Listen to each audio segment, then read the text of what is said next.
राधे राधे, जय श्री कृष्णा। आप सभी भक्तों का आज की कथा में हार्दिक स्वागत है।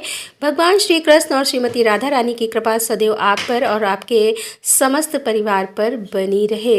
दोस्तों, आज से प्रारंभ हो रहा है फागुन मास। तो फागुन मास की कथा का आज पहला अध्याय है और फागुन मास के पहले दिन आप जानेंगे फागुन मास का महत्व क्या है। हमारे शास्त्रों के अनुसार इसके साथ ही फागुन मास का पहला दिन है, तो भगवान गणेश की कथा भी जरूर सुनेंगे। और हाँ, फागुन मास की कथा क्या है पुराणों के अनुसार, यह भी आप आज की वीडियो में सुनने वाले हैं। तो आज की वीडियो बहुत ही ज्ञानवर्धक और रोचक भी होने वाली है, तो वीडियो को अंत तक देखिएगा। और फागुन मास की कथा में आप लोग सुनेंगे पद्म पुराण की कथा। इसके साथ ही फागुन का महीना भगवान शिव को समर्पित होता है और भगवान श्री कृष्ण को समर्पित होता है। सनातन धर्म में अनेकों देवी देवताओं में से एक देवता है चंद्र देवता। चंद्र के देवता भगवान शिव हैं और शिव जी ने चंद्रमा को अपने मस्तक पर धारण कर रखा है। और पुराणों में ऐसा वर्णन आता है कि चंद्र देवता का जन्म फागुन के महीने में ही हुआ था।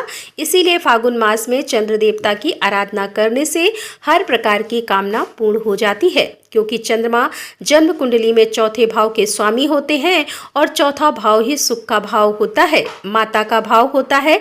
जो जब चंद्र देवता की पूजा की जाती है तो चंद्र देवता प्रसन्न होते हैं, तो आपकी जन्म कुंडली का चौथा भाव अच्छा हो जाता है, शुभ हो जाता है और चंद्र देवता शुभ हो जाते हैं, तो भूमि भवन वाहन और माता का सुख मानसिक शांति सब कुछ प्राप्त हो जाता है। अब चंद्रमा की पूजा के लिए कुछ खास नहीं करना होता है आपको, क्योंकि यह पूरा महीना भगवान शिव को समर्पित होता है। शिव की आराधना की जाती है, शिवलिंग पर दूध अर्पित किया जाता है। जब आप शिवलिंग की पूजा करते हैं तो चंद्रमा की पूजा तो स्वतः ही हो जाती है, क्योंकि वह भगवान शिव के मस्तक पर भी विराजमान रहते हैं और इसीलिए भगवान शिव की पूजा विशेष रूप से कीजिए, चंद्रमा की पूजा स्वतः ही हो जाएगी। फागुन मास में भगवान श्री कृष्ण की आराधना का बहुत महत्व माना गया है। अब भगवान श्री कृष्ण के तो कई स्वरूप हैं, किस स्वरूप में भगवान श्री कृष्ण की पूजा फागुन मास में हमें करनी चाहिए।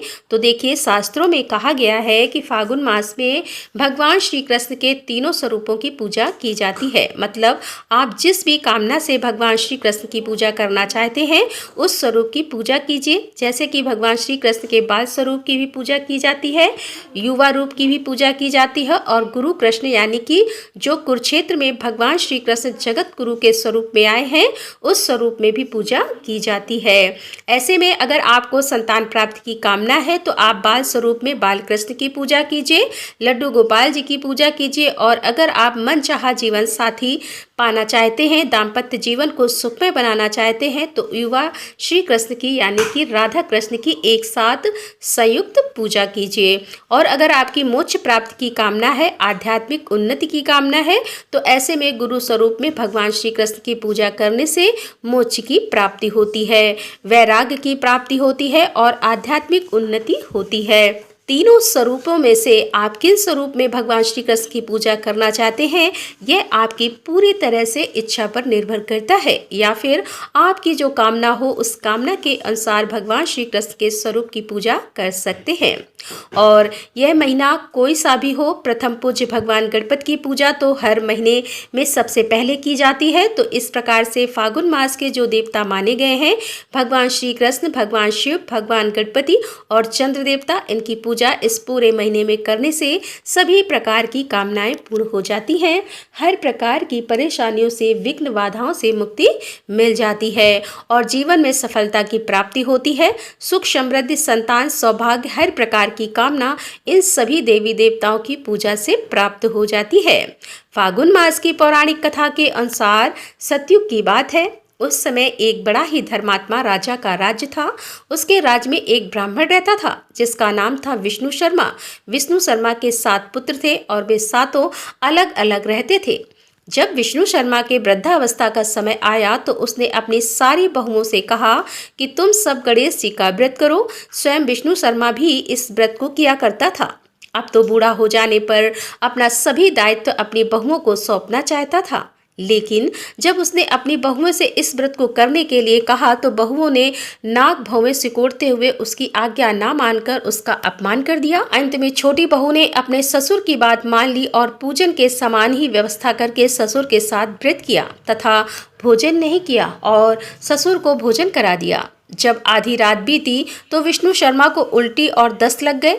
तब छोटी बहू ने मल मूत्र में भरे गंदे कपड़ों को साफ करके ससुर के शरीर को धोया और पोछा और पूरी रात बिना कुछ खाए पिए जागती रही।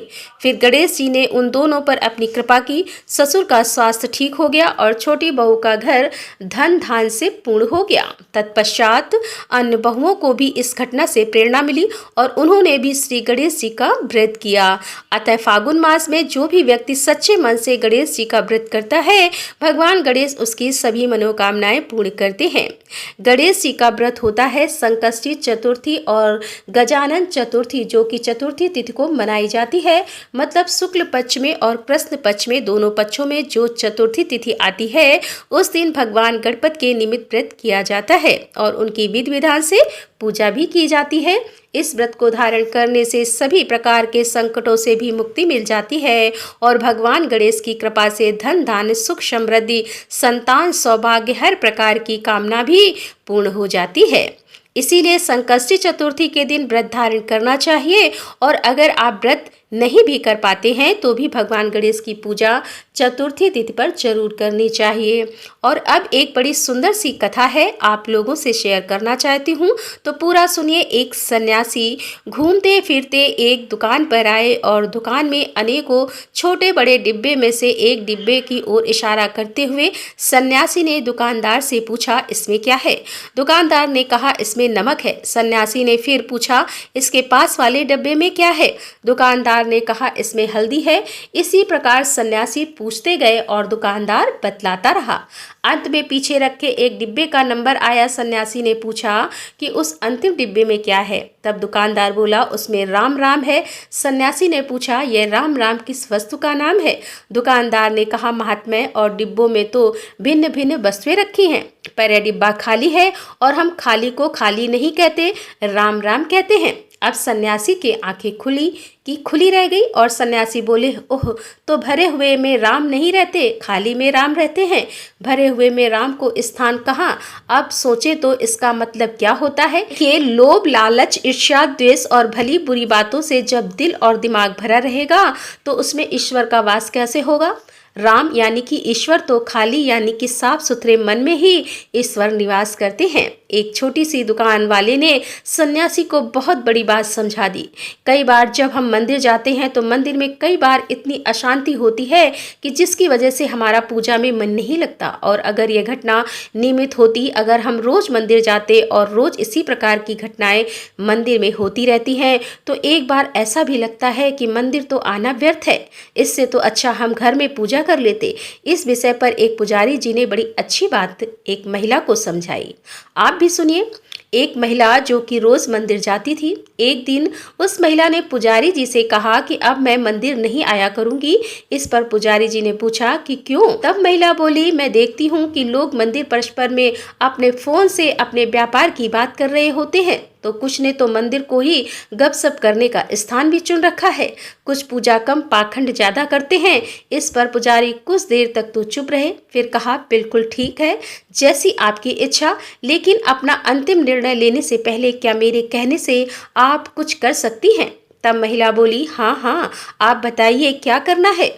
पुजारी जी ने कहा कि एक गिलास पानी से भर कर लीजिए और 2 बार मंदिर परिसर के अंदर परिक्रमा लगाइए। शर्त यह है कि गिलास का पानी गिरना नहीं चाहिए। महिला बोली, मैं बिल्कुल ऐसा कर सकती हूँ। फिर थोड़ी ही देर में उस महिला ने ऐसा कर दिखाया। उसके बाद मंदिर के पुजारी ने महिला से 3 सवाल पूछे। पहला, क्या आपने किसी को फोन पर बात करते हुए देखा? क्या आपने किसी को मंदिर में गपशप करते देखा? क्या किसी को पाखंड करते देखा? अब उस महिला ने उत्तर दिया कि नहीं, मैंने तो कुछ भी नहीं देखा। फिर पुजारी जी बोले कि जब आप परिक्रमा लगा रही थी तो आपका पूरा ध्यान गिलास पर था कि इसमें से पानी ना गिर जाए, और इसीलिए आपको कुछ भी दिखाई नहीं दिया।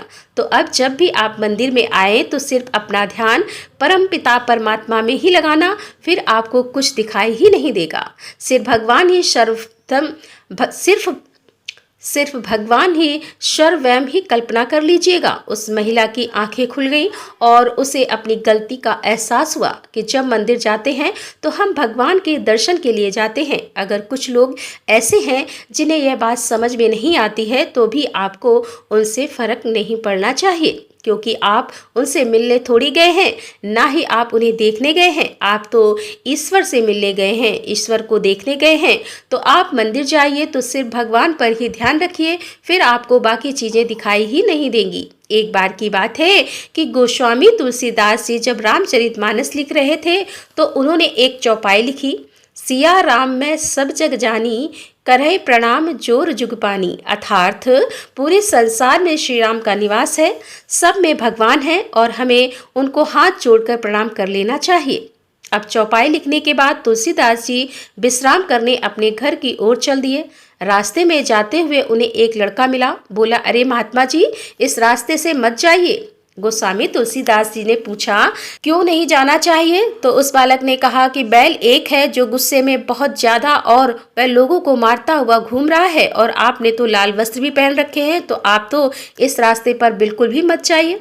गोस्वामी तुलसीदास जी ने सोचा कि यह कल का बालक मुझे चला रहा है, मुझे पता है कि सब में राम का ही वास है, मैं उस बैल के हाथ जोड़ लूंगा और शांति से चला जाऊंगा।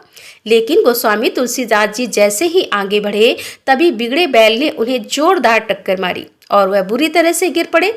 अब तो तुलसीदास जी को बड़ा क्रोध आया। अब वह घर नहीं गए, घर जाने की बजाय सीधे उस जगह पर पहुंचे जहां वह रामचरितमानस लिख रहे थे, और वहां पहुंचकर वह उस चौपाई को फाड़ने लगे जो वह लिख कर आए थे कि सिया राम में सब जग जानी, करहु प्रणाम जोर जुग पानी। तभी वहां पर हनुमान जी प्रकट हो गए और हनुमान जी बोले कि श्रीमान जी, यह आप क्या कर रहे हैं? तुलसीदास जी उस समय बहुत गुस्से में थे। वे बोले, यह चौपाई तो बिल्कुल ही गलत है। ऐसा कहते हुए उन्होंने हनुमान जी को सारी बातें बताई। हनुमान जी ने गोस्वामी तुलसीदास जी की ओर देखा और मुस्कुरा कर बोले, श्रीमान जी, यह चौपाई तो 100% सही है। आपने उस बैल में तो श्री राम जी को देखा, लेकिन उस बच्चे में राम जी को नहीं देखा जो आपको बचाने आए थे। भगवान तो बालक के रूप में आपके पास पहले ही आए थे, लेकिन आपने तो देखा ही नहीं। ऐसा सुनते ही तुलसीदास जी ने हनुमान जी को गले से लगा लिया। दोस्तों, हम भी कई बार अपने जीवन में इसी प्रकार की गलतियां करते हैं। हम भी अपने जीवन में कई बार छोटी छोटी चीज़ों पर ध्यान नहीं देते और फिर बाद में किसी बड़ी समस्या का शिकार हो जाते हैं। देखिए, ये किसी एक इंसान की परेशानी नहीं है, बल्कि ऐसा हर इंसान के साथ होता है। कई बार छोटी छोटी बातें हमें हमारे जीवन में बड़ी समस्याओं का संकेत देती हैं। शास्त्रों में भी ये कहा गया है कि जब भी कोई बड़ी परेशानी आती है तो उससे कुछ समय पहले, कुछ दिन पहले, कुछ महीने पहले से ही छोटी छोटी घटनाएं होनी प्रारंभ हो जाती हैं, और अगर हम उन छोटी छोटी बातों पर ध्यान दें और उन बातों पर विचार करें तो बड़ी समस्या का समाधान हो जाता है। बड़ी बड़ी समस्याओं में पड़ने से हम बच जाते हैं। तो दोस्तों, फागुन मास का आज पहला दिन था, तो पहले दिन कुछ प्रेरक कहानियां जैसे कि जिनसे कि हमें कुछ जीवन में शिक्षा मिलती है और जो हमारे जीवन में नियमित घटने वाली घटनाएं होती हैं, इस बारे में कुछ कहानियां मैंने आपसे शेयर की। उम्मीद करती हूं कि आपको यह कहानियां जरूर पसंद आई होंगी और अब कल से आप लोग पद्म पुराण की कथा प्रतिदिन सुनेंगे पूरे फागुन मास में। तो इसी तरह से जुड़े रहिए ताकि आगे भी इसी प्रकार से कथाएं चलती रहें। तो दोस्तों, मिलते हैं अगले अध्याय के साथ। तब तक के लिए राधे राधे, जय श्री कृष्णा, हर हर महादेव, जय भोलेनाथ की।